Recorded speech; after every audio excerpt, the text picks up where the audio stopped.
중국과 대만과의 갈등의 불씨, 사그라들 기미가 보이지 않습니다. 하나의 중국을 외치는 중국과 완전한 독립국이 되고 싶어하는 대만과의 갈등은 더 심해지고 있는데요. 특히 대만의 적극적인 무기 도입에 중국의 심기가 지독하게 불편합니다. 대만의 주요 무기 수입국이 또 미국이기 때문에 더더욱 그런데요. 남중국해를 두고 중국과 미국이 서로 견제하는 상황에서 미국이 대만에 그냥 무기도 아니고 신무기를 판다. 중국의 반발은 아무래도 거세겠죠. 자, 현재 중국과 대만의 군사력 비교, 그리고 주목해야 할 무기들에 대해서 알아보겠습니다.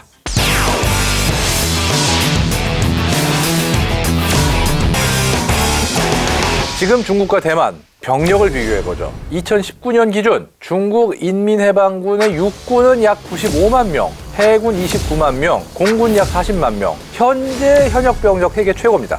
2.5세대 전차인 96식 전차 2,500대, 3세대 전차인 99식 전차 1,100여 대 보유하고 있고 경전차까지 포함하면 9,000대가 넘는 전차를 보유하고 있습니다. 장갑차는 080 장갑차 2,000여 대, 040 보병 전투차 1,900여 대 포함 총 1만여 대 넘게 보유. 거기에 야포 3,300여 문, 다련장 로켓 1,570여 문, 또 공격 헬기 같은 경우도 중국에서 아파치만큼 좋다라고 주장하고 있는 WZ-10 공격 헬기는 150대를 보유하고 있는데 여기에 350대 더 산답니다. 지금 현재도 공격 헬기만 대략 500여 대 보유하고 있고요. 해군 전력은 중국의 첫 항모인 야오닝호를 포함해서 항모 2척, 구축함 33척, 호위함 110여 척, 항륙함 250척, 핵잠수함 15척, 재래식잠수함 58척. 읽는 제가 다 피곤해집니다. 공군 전력의 경우는 전투기 폭격기를 합쳐서 5,000여 대를 가지고 있습니다. 역시 흔히 얘기하는 넘사벽, 대륙의 물량입니다. 자, 그러면은 이에 대비하는 대만군, 중화민국군의 경우는 어떨까요? 대만군은 70년대 말까지 약 60만 대군을 보유했습니다. 이게 왜 그랬냐? 본토 수복이 원래 목표였어요, 대만군은. 지금 보면 참 믿기 힘든 얘기지만 80년대까지만 해도 대만이 양적으로 훨씬 적어도 질적으로는 중국보다 훨씬 나았거든요. 그렇기 때문에 본토로 밀고 들어간 다음에 본토를 탈환한다, 이런 꿈을 좀 꿨어요. 이걸 포기 못하다가 90년대 지나면서 점점 현실적으로 목표가 줄어들어서 대만 방어로 이제 목표가 이제 바뀌었어요. 그래서 지금 육군이 약 13만 명, 해군이 약 4만 명, 공군 3만 5천 명 정도의 비교적 준수한 병력 숫자를 유지하고 있습니다. 대만의 전차는 총 1,300여 대. 나라 크기에는 굉장히 많지만 문제는 이게 2세대 주력 전차인 M60 계열 460여 대와 M48의 포탑에 M60 차체를 결합한 CM11 용호 전차 450여 대를 보유 중이고, 지금 그래서 대만 안에서도 이 지금 전차들이 제대로 된 전력으로 감안해 줄 수 있냐, 이런 얘기까지 나오고 있습니다. 그러다 2019년 M1A2 108대 도입을 성사시키면서 이 열세는 어느 정도 극복할 것으로 예상은 됩니다. 장갑차 같은 경우는 이게 그래도 대만에서 국산화를 해가지고 좀 나아진 편인데요. CM32 차륜형 장갑차 270대, CM25 궤도용 장갑차 225대를 보유해서 총 2,600여 대를 보유하고 있습니다. 거기에 155mm 견인포 390여 문과 자주포 200여 문 등 총 1,440여 문의 화포를 보유하고 있고, 대만 국산의 다련장 로켓도 115문, 거기에 AH-64의 아파치 가디언 공격 헬기가 29대, 추후 30대 추가도 예정이고, 거기에 AH-1W 슈퍼코브라 공격 헬기도 61대를 보유하고 있어서 수송 헬기까지 포함해서 총 230여 대 정도의 헬기 전력을 보유하고 있습니다. 해군 전력의 경우 만재 배수량 9,700여 톤에 키드급 호위함 3척, 그리고 4,000톤급의 페리급 등 총 39척, 잠수함도 4척을 보유하고 있습니다. 공군 전력도 전투기 약 350대를 보유하고 있는데 주력이 되는 게 미국에서 도입한 F-16 전투기와 프랑스에서 도입한 미라지 2000, 그리고 조기용 보기 6대, 정찰기 1대 보유하고 있고요. 사실 대만군 병력도 기본적인 규모와 전력으로 보면 나름 약한 나라는 아니에요. 근데 문제는 옆에 있는 게 중국이라는 거죠. 아무튼 양측 모두 군사력 증강에 힘을 쏟고 있습니다. 최근 업그레이드 되어가지고 눈길을 끌고 있는 양측의 무기들 한번 살펴보죠.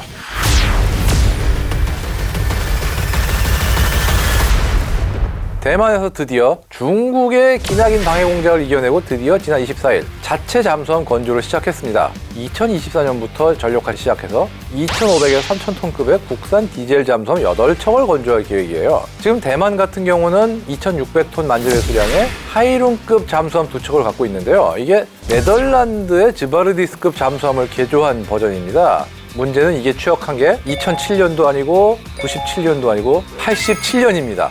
지금 이거 보시는 분들 중에 87년에 태어나지도 않은 분들도 많아요. 참고로 이 원형이 된 네덜란드 즈바르디스급들은 90년대 다 퇴역했습니다. 잠수함 중에 4척이 있다고 그랬잖아요. 나머지 2척 하이스급은 더 비참합니다. 2차 세계대전 때 미국이 만든 거예요. 심지어 대만이 받아간 게 1973년이에요. 73년이면은 이거 보고 있는 시청자 여러분의 아버님들도 상당수가 안 태어났을 때입니다, 지금. 물론 대만도 이게 너무 낡으니까 현재는 훈련함으로 쓰고는 있습니다만 훈련함으로 쓰는 거조차 정말 안습이에요, 안습. 세상 짠내나는 잠수함 전력 보강을 위해서 드디어 2018년 미 국무부가 미국 조선업체에서 잠수함 건조 기술을 대만에 판매해도 된다라고 승인해서 50억 달러, 5조 4천억 원을 퍼붓는 천문학적 금액의 프로젝트를 드디어 시작했습니다.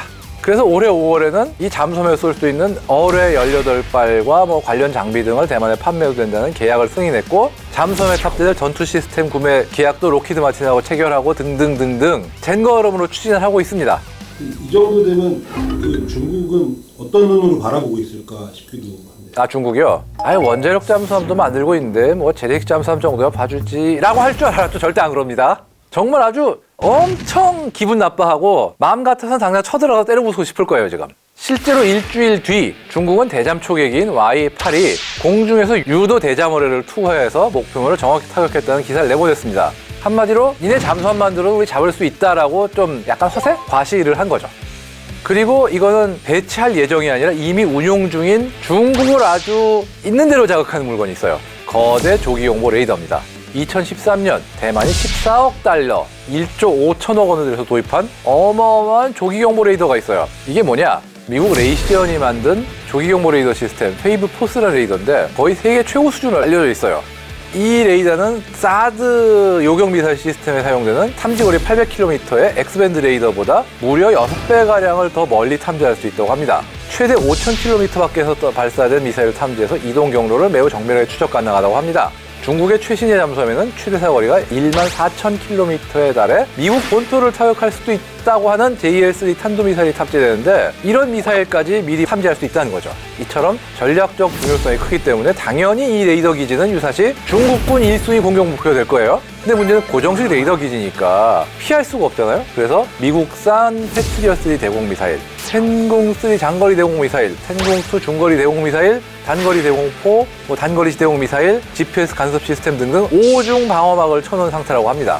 중국은 이에 맞서 극초음속 탄도미사일을 개발해놨습니다. 동펑 17이라고 하는데요. 최근 대만을 겨냥해서 남동부 해안의 미사일 기지에 배치됐다는 이야기가 나왔어요. 아직까지 동펑 17의 스펙은 정확히 검증되진 않았지만 중국 관영 언론은 최고 속도 마하 10, 시속 12,240km, 극초음속 활공 비행체를 탑재해서 최대 사거리 2,500km, 심지어 핵탄두까지 탑재할 수 있는 이런 무시무시한 미사일.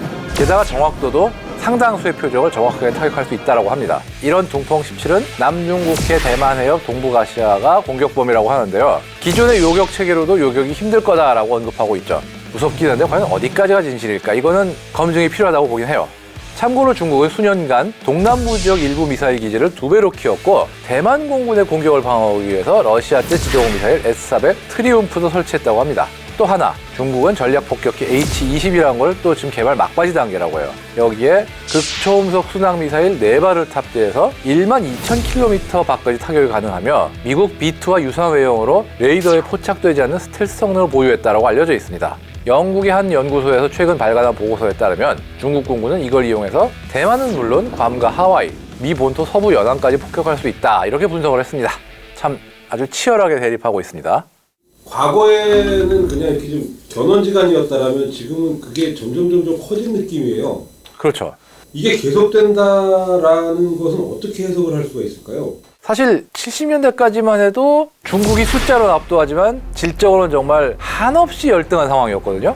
근데 지금은 경제력이나 기타 종합적인 국력으로 보면 정말 이젠 대만이 완전히 중국한테 넘사벽으로 밀리는 상황이에요. 근데 거꾸로 대만은 그러다 보니까 우리 독립하겠다 이러고 있지만 중국은 대만의 독립선언을 절대로 용인을 못하겠다는 입장이고, 게다가 또 문제가 단순히 이거는 자기 나라 옆에 조그만 독립국이 있냐 없냐의 그 문제를 떠나가지고 유사시 미국이 중국을 견제할 수 있는 어떤 그런 히든카드 내지는 전방 거점으로 작용할 수 있기 때문에 엄밀히 따지면은 미국과 중국의 갈등이 심해지니까 덩달아서 어떤 미국의 어떤 최전선 기지처럼 되어 있는 대만과 중국의 갈등이 또 덩달아 심해진다, 이렇게 볼 수 있는 거죠.